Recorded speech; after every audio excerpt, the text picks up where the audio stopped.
فين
Ladies and gentlemen, we're about to make a start.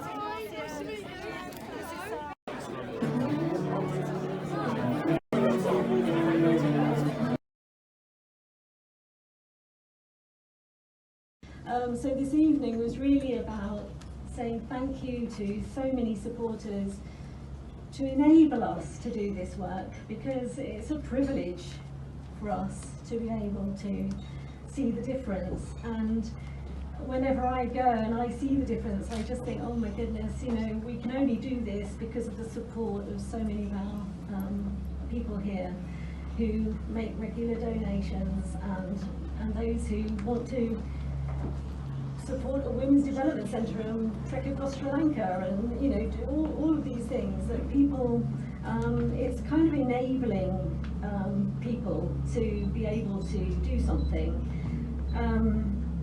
And it isn't just about charity. I mean, the thing about charity was that when I didn't know anything about charity, as you know, I went to Sri Lanka.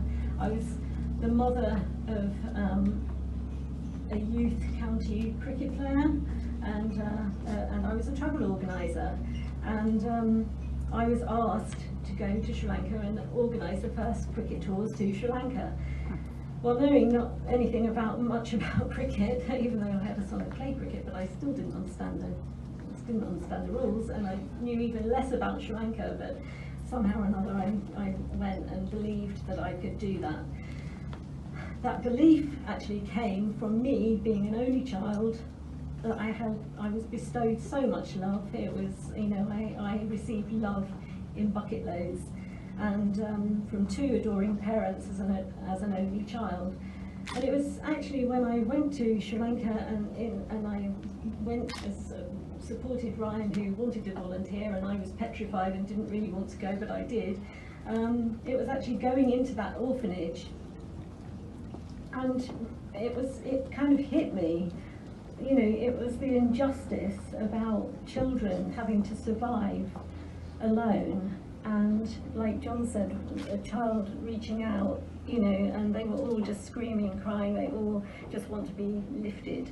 And it's the silence also that gets you, because, you know, I was, you know, pondering when I first went to the orphanage, like, you know, goodness, they've got these children well trained, but I didn't realise that actually it's because they cry themselves out, and you know, and then they become silent, and which is heartbreaking.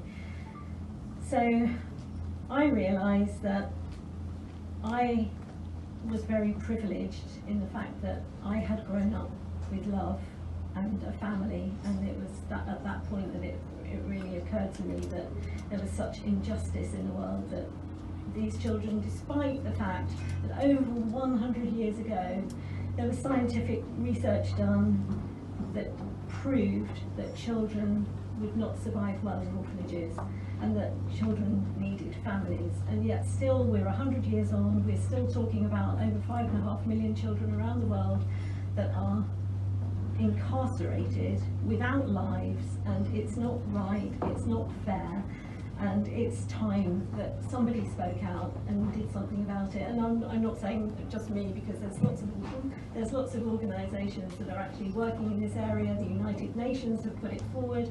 We now have the Sri Lankan government, as well as, you know, as well as probation services and everything, who have been listening for years to our training sessions and whatever, but now they're really understanding it, and they really want it. So we have been invited to go back and pick up on the foster care side of things, because although we're keeping families together and preventing abandonment, there's still a lot of work to actually get the children home. So that's the big picture. All of these things that we do, it's all been very holistic in the way that it's all developed, because we realised that mothers were leaving children because they were uneducated themselves and couldn't support their children. So without an education, what's going to happen? You're going to continue with this cycle. So Lord Bird was a real inspiration, with the fact that, you know, creating the big issue, we align in certain ways, and in the way that it's not about sticking a plaster on, it's about going to the root of the cause and trying to do something about it. So through our education projects and through trainings and everything, and strengthening families, helping mothers to work, to stay at home, to support their children, that is the future, and that is what we are. That is what we're doing.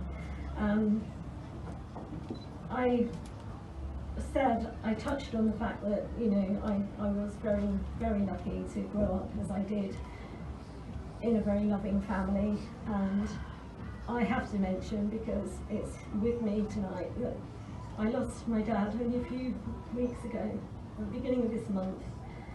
He was our biggest advocate, he was our first supporter, he was our first regular donor. And when he passed away, I actually I calculated how much he'd raised in the 18 years that he's been supporting.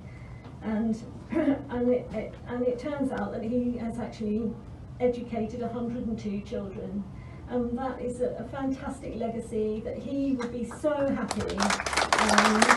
He didn't know, because there wasn't time to tell him, but I know that he's with me now. He'll always be with me and with us, and you know, and I miss him terribly, but he gave me the belief in myself, and this was also a very key thing. So if you actually look at most of the kind of charitable work that was done in homelessness in the UK, it was about helping people get through the day, the week, the month, or the year. But it was not about transforming their lives so that they could take control of their lives and start doing things which would make their lives whole and human. Because the fact that they kept relying on people just to give them a handout. Now with new children, I'm 77 years of age, and I have to keep working and helping people throughout the world. And then my wife said, why don't you get into the House of Lords? And I blessed myself and I thought, all right, I better get on. So I managed to get into the House of Lords. I am a crossbencher. Because you have these governments spending money not on getting people out of poverty, but maintaining them in poverty, giving them social security rather than social opportunity. Anyway, so I applied to join the House of Lords. I haven't been chosen by any political party. I've never left a brown envelope anywhere. I've never sat on a Prime Minister's lap or any of those kind of things. What I love is the fact that I was talking to a group of young kids down in Brixton, and they said to me, you know what young kids are, they think they know it all. And I said, why should we talk to you? Why should we listen to you? They were about 17 or 18. They'd been in trouble with the police. And I said to them, the reason you should talk to me is because at 5, 6, 7, 10, I was homeless. My parents, who are London Irish, I'm not knocking the Irish, I love them. Well, I'm one. Anyway, but they were either pissed, or they were smoking, or they were hiding from the red man.